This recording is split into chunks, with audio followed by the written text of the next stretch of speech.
नमस्कार, मैं हूं अनाउष्का जोशी और आप देख रहे हैं विश्व शांति दर्शन चैनल। विश्वधर्मी प्रोफेसर डॉक्टर विश्वनाथ दा कराड़ सर से प्रेरित अध्यात्म और विज्ञान का अनोखा मिलाप, इस पे आधारित कार्यक्रम इस चैनल के द्वारा आप देखते आ रहे हैं।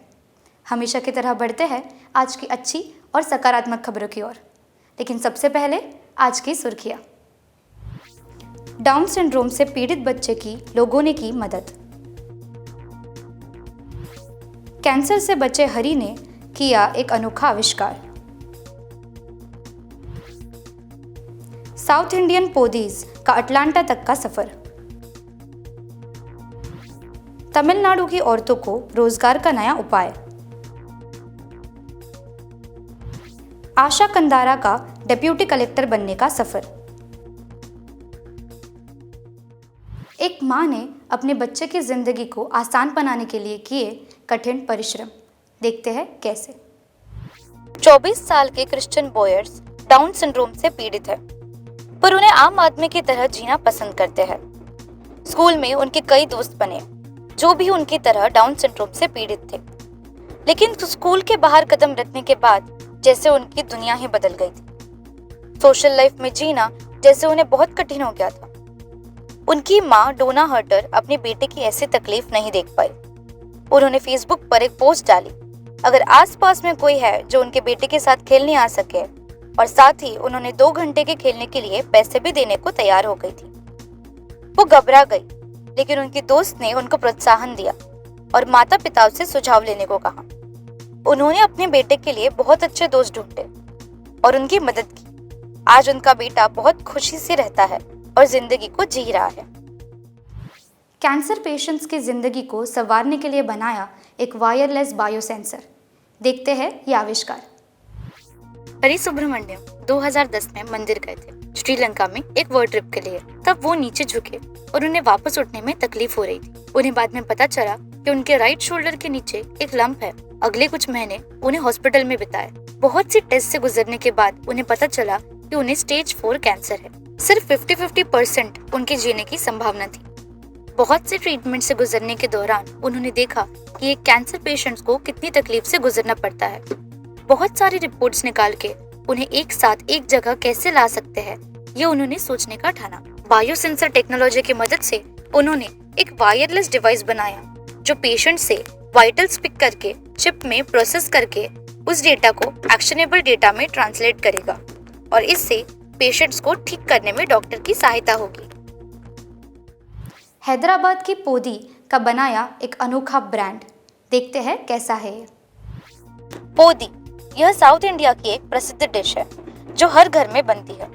अलकनंदा जो 35 साल की इंजीनियर है, वो भी पोदी खाना बहुत पसंद करती है। जब वो यूनाइटेड स्टेट्स में रहती थी तब भी उनके घर में पोदी बनाई जाती थी। उनके पिता भी एग्रीकल्चरल बैकग्राउंड से है, इसलिए उन्होंने भी उनका साथ दिया। उनकी माँ वसावी खाने की शौकीन है। उन्हें खाना बनाने का शौक है और अलकनंदा को खाने का। लॉकडाउन में जब वह दोनों घर पर थे तब उन्हें इस कंपनी की शुरुआत करने का आइडिया आया। उन्होंने अटलांटा में उनकी कंपनी की शुरुआत की। तब वहाँ के लोगों को पोदी के बारे में बहुत जानकारी देनी पड़ी, लेकिन अब वहाँ भी पोदी एक मशहूर पदार्थ बन चुका है। तमिलनाडु की जया क्रूज करना चाहती है औरतों को सशक्त। देखते हैं उनका सफर। जया क्रूज यह महिलाओं को सशक्त करने की तैयारी कर रहे हैं। उन्होंने एक हैंडीक्राफ्ट कंपनी की शुरुआत की जो कोकोनट शेल से इको फ्रेंडली प्रोडक्ट्स बनाती है।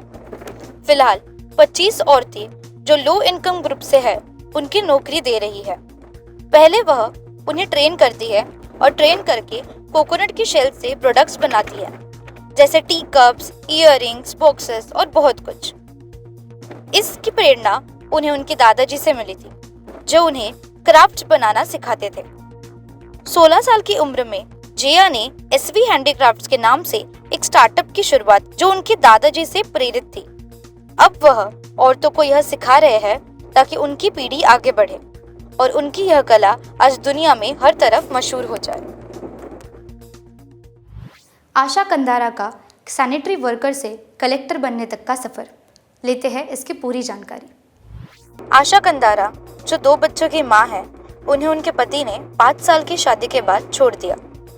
अपने 2 बच्चों को संभालने के लिए उन्होंने रास्ते पे स्वीपर का काम करना शुरू कर दिया। वह पढ़ना पसंद करती थी, इसलिए नौकरी के साथ साथ उन्होंने पढ़ाई को भी सम्मान दर्जा से महत्व दिया।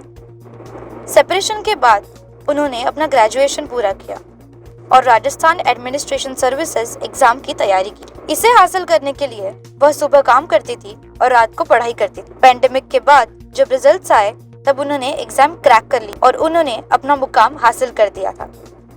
आज वह आत्मनिर्भर है और अपने बच्चों को बड़ी हिम्मत से संभाल रहे। उनका यह डेप्यूटी कलेक्टर बनने का सफर हम सबके लिए बहुत प्रेरणादायी है। आज की सकारात्मक खबरें यही खत्म करते हैं। देखते रहिए विश्व शांति दर्शन चैनल। नमस्कार।